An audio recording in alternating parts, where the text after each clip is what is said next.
के अलग अलग सरकारें इस बात के लिए चिंतित हैं कि दुनिया की सबसे बड़ी डेमोक्रेसी खत्म होने को है। लोकतंत्र को, लोकतांत्रिक प्रक्रियाओं को और कानून का जो गला घोट रही है भारतीय जनता पार्टी। चोर चोर मुसेरे भाई, सबने एक दूसरे की पीठ खुजलाई। कल तक यही कहते थे कि शराब घोटाले पे कार्रवाई हो, आज कौन सी मजबूरी है जी, आप सब इकट्ठे चल रहे। चंदा दो, धंधा लो, ठेका लो, रिश्वत दो। जहां तक कांग्रेस पार्टी और गांधी परिवार का सवाल है, उनका जो बॉन्ड होना चाहिए जनता के साथ, वो बॉन्ड नहीं है। ये देश का बहुत ही महत्वपूर्ण दूसरा स्वतंत्रता संग्राम है। जेल में रहकर भी काम कर सकते हैं आपके खिलाफ। ये सब एकजुट हर मुद्दे पर, करप्शन का जहाँ मुद्दा होगा, ये सब इकट्ठे खड़े दिखाई देंगे।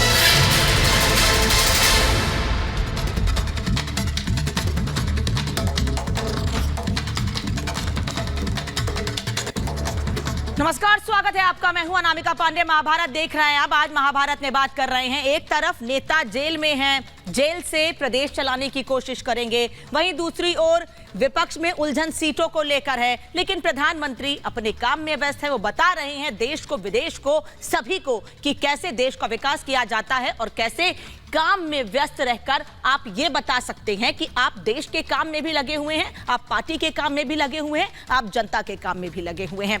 देश में आम चुनाव चर्चा में है, सियासत का बाजार गर्म है। वोटिंग शुरू होने में 1 महीने से कम का वक्त बचा हुआ है। एक तरफ मोदी ने 250 से ज्यादा सीटों के नाम घोषित कर दिए हैं बैठ के करके, और आज फिर बीजेपी सीईसी की बैठक है और अगले लिस्ट के नाम भी लॉक कर देगी भारतीय जनता पार्टी। वहीं दूसरी ओर विपक्ष के सामने अलग अलग चुनौतियां हैं। 2 तस्वीरें इस वक्त आपके सामने हैं। एक तरफ मोदी 24 में अपनी तीसरी पारी का प्लान सेट कर चुके हैं, तो दूसरी तरफ केजरीवाल के अंदर जाने के बाद उनकी पत्नी सुनीता केजरीवाल को क्या दिल्ली की कमान मिलेगी, सवाल यह बना हुआ है।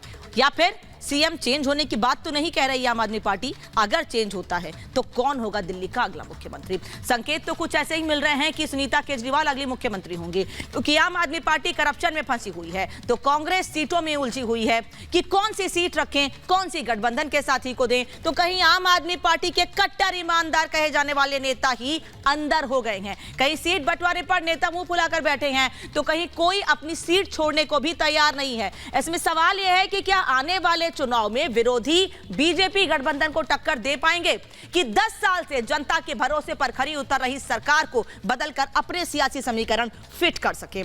आज इसी पर होगी महाभारत। लेकिन उससे पहले आपको बताते हैं कि विपक्ष आखिर कैसे भ्रष्टाचार के ढेर पर बैठा हुआ है, क्योंकि लगातार विपक्ष के नेताओं पर, अलग अलग पार्टियों पर, उनके बड़े बड़े चेहरों पर भ्रष्टाचार के आरोप लग रहे हैं। साथ ही ईडी सीबीआई जब अपना काम करती है तो उन पर आरोप लगाए जाते हैं कि यह सरकार के इशारों पर काम कर रहे हैं। लेकिन पहले आपको बताते हैं कि कैसे विपक्ष के नेता भ्रष्टाचार में आकंठ डूबे हुए हैं और एक के बाद एक उन पर कार्रवाई हो रही है। केजरीवाल से 28 मार्च तक सवाल जवाब किया जाएगा। 28 मार्च तक ईडी की कस्टडी में है दिल्ली के मुख्यमंत्री अरविंद केजरीवाल। सीएम पद छोड़ने का दबाव बढ़ता जा रहा है, लेकिन आम आदमी पार्टी कह रही है कि जेल से दिल्ली चलाएंगे अरविंद केजरीवाल। बीजेपी इस्तीफे की मांग कर रही है, लेकिन आम आदमी पार्टी अड़ी हुई है। हमारे एमएलए गुलाब सिंह पर छापेमारी हुई है, यह आम आदमी पार्टी के नेता का कहना है। यानी जैसे ही आम आदमी पार्टी किसी भी नेता पर कार्रवाई होती है, खुद को पाक साफ बताते हैं और कट्टर ईमानदार बताना शुरू कर देते हैं। बीआरएस नेता के कविता की 3 दिन की हिरासत बढ़ाई गई है। ये आज का अपडेट आपको बता रहे हैं, और कैसे लगातार छापेमारी आज हुई है ये आपको बता रहे हैं। टीएमसी नेता महुआ मोइत्रा पर सीबीआई ने छापेमारी की कार्रवाई की है, वहीं उस पर भी ममता बनर्जी सवाल खड़े कर रही हैं। कैश फॉर क्वेरी मामले में कई ठिकानों पर रेड मारी गई है, महुआ मोइत्रा के अलग अलग ठिकानों पर। वहीं ममता के मंत्री चंद्रराज सिन्हा पर भी ईडी का शिकंजा कसता जा रहा है, उनके खिलाफ भी कार्रवाई की जा रही है। शिक्षक भर्ती घोटाले में रेड और 40 लाख कैश इनके पास से भी बरामद किया गया है। लेकिन उसके बाद भी ये लोग अपने नेताओं को पाक साफ और इन एजेंसियों पर सवाल खड़े कर रहे हैं। लेकिन इस बीच एक बड़ी खबर आपको बता देती हूं। दिल्ली के मुख्यमंत्री अरविंद केजरीवाल ने अब हाईकोर्ट में अपील की है। हाईकोर्ट का दरवाजा खटखटा रहे हैं ईडी की कस्टडी के खिलाफ। दिल्ली के मुख्यमंत्री अरविंद केजरीवाल अब हाईकोर्ट का दरवाजा खटखटा रहे हैं और वो खुद को राहत की मांग कर रहे हैं। हालांकि अरविंद केजरीवाल को कल ही अभी 28 मार्च तक कस्टडी के लिए भेजा गया है, लेकिन इसी ईडी की कस्टडी को चुनौती दी है अरविंद केजरीवाल ने, और वो ये चाहते हैं कि वो कस्टडी में, उनको कस्टडी से छुट्टी मिल जाए, वो कस्टडी में नहीं रहे क्योंकि ईडी उनसे लगातार सवालों के जवाब ढूंढना चाहती है। अब आपको तस्वीर दिखाती हूं कि राजघाट पर कैसे ये प्रदर्शन किया गया है। दरअसल भ्रष्टाचार, केजरीवाल इस्तीफा दो, ये मांग की जा रही है। भारतीय जनता पार्टी के तमाम नेताओं को, दिल्ली के तमाम बड़े चेहरों को आप देख सकते हैं जिन्होंने आज शपथ भी ली है और ये मांग कर रहे हैं कि दिल्ली के मुख्यमंत्री जो कि भ्रष्टाचार के मामले में इस वक्त ईडी की कस्टडी में है, वो इस्तीफा दें। लेकिन हम लगातार आपको बता रहे हैं कि आम आदमी पार्टी ने उसी दिन ऐलान कर दिया था जिस दिन उन्हें कस्टडी में रात 9 बजे लिया गया था कि अरविंद केजरीवाल जेल से ही सरकार चलाएंगे। वहीं आज सुनीता केजरीवाल, अरविंद केजरीवाल की पत्नी ने एक इमोशनल संदेश दिया है और लगातार कहा है कि केजरीवाल आपके बेटे हैं, मजबूत हैं और मजबूती से लड़ाई लड़ेंगे। एक इमोशनल मैसेज देने की कोशिश की गई है। लेकिन वहीं दूसरी ओर एक तरफ भ्रष्टाचार में डूबे हुए हैं नेता, वहीं दूसरी ओर अभी तक इंडी गठबंधन में सीटों के बंटवारे पर असमंजस की स्थिति है। चुनाव आ गए हैं लेकिन नाम नहीं तय हुए हैं अभी तक। बिहार, महाराष्ट्र में सीटों के बंटवारे पर अभी तक पेच फंसा हुआ है। दोनों राज्यों में कांग्रेस सहयोगियों में अनबन साफ देखी जा सकती है क्योंकि कांग्रेस को ज्यादा सीटें कोई भी नहीं देना चाहता है। आरजेडी ने फिर भी 13 उम्मीदवार घोषित कर दिए हैं अपने, लेकिन कांग्रेस अभी तक अपने उम्मीदवारों के नाम को लेकर मन नहीं बना पाई है। गैंगस्टर महतो की पत्नी को मुंगेर से टिकट दिया गया है, इस पर सवाल उठ रहे हैं लेकिन जवाब इनके पास नहीं है। बिहार में लेफ्ट ने भी कांग्रेस को ठेंगा दिखा दिया है क्योंकि बेगूसराय सीट को लेकर खींचतान मची हुई थी। बेगूसराय से सीपीआई ने अवधेश राय को मैदान में उतारा है, जबकि कांग्रेस अपना प्रत्याशी वहां से उतारना चाहती थी, लेकिन अब तो सीपीआई ने अपना उम्मीदवार उतार दिया है। कांग्रेस यहां पर कन्हैया कुमार को लड़ाना चाहती थी। वहीं महाराष्ट्र में कई बैठकों के बावजूद अभी तक पेच फंसा हुआ है, यहां पर भी सीटें साफ नहीं हो सकी हैं और 19 अप्रैल को पहले फेज की वोटिंग होनी है। कांग्रेस के सिर्फ 7 नाम अभी तक तय हो पाए हैं, उनका ऐलान किया गया है, जबकि भारतीय जनता पार्टी ने 20 उम्मीदवारों के नाम का ऐलान कर दिया है। मुंबई की किसी भी सीट पर कांग्रेस ने अब तक कोई ऐलान नहीं किया है और पिछले दिनों संजय निरुपम ने नाराजगी भी जाहिर की थी जब उद्धव गुट ने अपने उम्मीदवार के नाम का ऐलान उनकी सीट से कर दिया था। 27 दिन में वोटिंग है। उत्तर प्रदेश में अभी तक कोई नाम घोषित नहीं किया है कांग्रेस ने। रायबरेली, अमेठी से कौन चुनाव लड़ेगा ये भी अभी तक तय नहीं हो पाया है। हालांकि सूत्र ये बता रहे हैं कि गांधी परिवार से कम रायबरेली और अमेठी से कोई चुनाव नहीं लड़ेगा। सूत्रों से यह खबर आ रही है। और एक और बड़ी खबर इस बीच आपको बता देते हैं। दरअसल चुनाव नजदीक है और खबरें लगातार सामने आ रही हैं।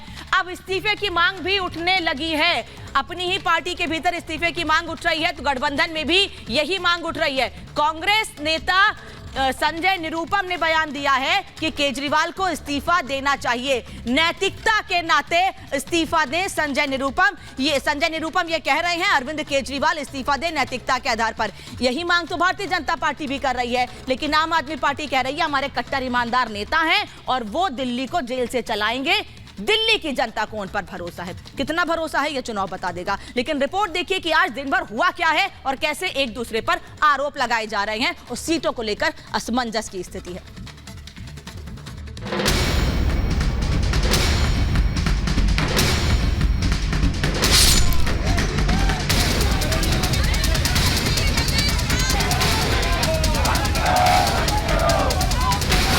केजरीवाल की गिरफ्तारी और फिर रिमांड ने दिल्ली से लेकर देश भर की सियासत को 7वें आसमान पर पहुंचा दिया है। आम आदमी पार्टी पूरे विपक्ष को लेकर हल्ला बोल कर रही है। दिल्ली में आज भी मंत्रियों, विधायकों के साथ ही कार्यकर्ताओं ने हंगामा किया। शराब घोटाले में फंसे केजरीवाल को अब भगत सिंह के नाम पर बचाने की कोशिश शुरू कर दी तो आपका दफ्तर सील करने का बड़ा आरोप लगा दिया। ये लोग डिक्टेटरशिप करते हैं, किसी के एमएलए खरीद लो, किसी की सरकार तोड़ दो, किसी राज्यसभा में खरीद लो, कहीं लोकसभा में खरीद लो, विधानसभा में खरीद लो। ये खरीदो फरोख्त वाला भाई सब काम देश में बंद होना चाहिए। लोकतंत्र को बचाना है। इलेक्शन कमीशन से टाइम मांगेंगे और इलेक्शन कमीशन जाके पार्टी ऑफिस को सील किया जा रहा है। आम आदमी पार्टी के मुखिया का अंदर जाना पूरे विपक्ष के लिए बड़ा झटका है क्योंकि मोदी से 2024 में जीतने के ख्वाब देखने वालों में केजरीवाल बड़ा चेहरा थे। कांग्रेस भी दिल्ली में उनके साथ गठबंधन कर चुनाव में उतरी है ताकि विधानसभा जैसे लोकसभा में कोई चमत्कार हो जाए, मगर कांग्रेस भी फंस गई है। अब उसके नेता ही केजरीवाल का इस्तीफा मांग रहे हैं। जो ईमानदार है उसका नैतिक होना पड़ेगा और अगर नैतिकता इनके अंदर नहीं है तो फिर आगे बहुत सारे सवाल उठेंगे। इसलिए अगर आप ईमानदार हैं तो आपकी नैतिकता के आधार पर आपको इस्तीफा दे देना चाहिए। चाहे लालू प्रसाद यादव जी हैं, सोनिया गांधी जी हैं, राहुल गांधी जी हैं, इनके अधिकतर नेता बेल पर बाहर हैं जी, भ्रष्टाचार के मामलों में बेल पर बाहर हैं। और मुझे एक व्यक्ति बताइए जिसने कहा हो कि अरविंद केजरीवाल निर्दोष है और किसी ने कहा हो कि शराब घोटाला नहीं हुआ। चंदा दो धंधा लो रास्ता नंबर 1, ठेका लो रिश्वत दो रास्ता नंबर 2। बीजेपी एक एक कर सबके करप्शन का कच्चा चिट्ठा खोल रही है तो ईडी समेत तमाम एजेंसियां ताबड़तोड़ एक्शन में जुटी हैं। दिल्ली से लेकर बंगाल और तेलंगाना तक घोटालों के तार पकड़े जा रहे हैं। भ्रष्टाचार और तुष्टीकरण में डूबे इंडी एलायंस की नींद उड़ गई होगी। मोदी की भविष्यवाणी सही साबित हो रही है क्योंकि इंडिया अलायंस में सब एक से बढ़कर एक घोटाले में फंस रहे हैं। ममता के मंत्री के ठिकानों से 40 लाख कैश मिला तो महुआ मोइत्रा के घर पहली बार पैसे लेकर सवाल पूछने के मामले में सीबीआई ने रेड कर दी। इधर आपके विधायक गुलाब सिंह पर भी आईटी ने छापा मारा। जैसे किसी और देश के अंदर जब विपक्ष पे हमला होता है और डेमोक्रेसी खत्म होने की बातें आती हैं तो भारत को चिंता होती थी, इसी तरीके से आज पूरे विश्व को जो है हिंदुस्तान की डेमोक्रेसी के लिए चिंता है। क्लियरली दिखा रहा है कि ये पॉलिटिकली मोटिवेटेड कॉन्स्पिरेसी है क्योंकि कहीं भी अब तक ईडी जब भी कोर्ट में पेश हुई है उन्होंने कोई तथ्य नहीं दिखाए कि किस आधार पे ये बना है, कोई डॉक्यूमेंट्री प्रूफ हो या एविडेंस हो। केवल और केवल झूठ का पुलिंदा यहाँ रख रहे हैं। कोर्ट में दूध का दूध और पानी का पानी हो रहा है। सच्चाई कोर्ट में है और यहाँ सब बोल बच्चन है। करप्शन का जाल मोदी विरोधियों की मुसीबत बन चुका है, जहां टीम मोदी जल्द ही एक और लिस्ट के नाम फाइनल करने वाली है। अब तक 250 से ज्यादा नाम घोषित हो चुके हैं क्योंकि चुनाव सिर पर हैं, मगर इंडी में सीट शेयरिंग और नामों का ऐलान महाराष्ट्र से उत्तर प्रदेश बिहार तक अटका हुआ है तो नेता पार्टियां छोड़ते जा रहे हैं। हिमाचल के 9 बागी एमएलए बीजेपी में शामिल। अहमदाबाद से कांग्रेस प्रत्याशी ने टिकट लौटाया। सपा और अपना दल के का गठबंधन टूटा। जनवादी पार्टी ने भी अखिलेश का साथ छोड़ा। 22 का गठबंधन था, अब 24 में नहीं है। गठबंधन से लेकर सीट शेयरिंग और प्रत्याशियों के ऐलान से पहले ही इंडिया गठबंधन परेशान है। कांग्रेस के खाते फ्रीज हो चुके हैं। चुनाव लड़ने को पैसा नहीं बचा। ऊपर से केजरीवाल की गिरफ्तारी ने मुसीबतें बढ़ा दी हैं। तो क्या वोटिंग से पहले मोदी विरोधी संकट टाल पाएंगे या फिर मोदी से हार जाएंगे? Bureau report, Republic Bharat.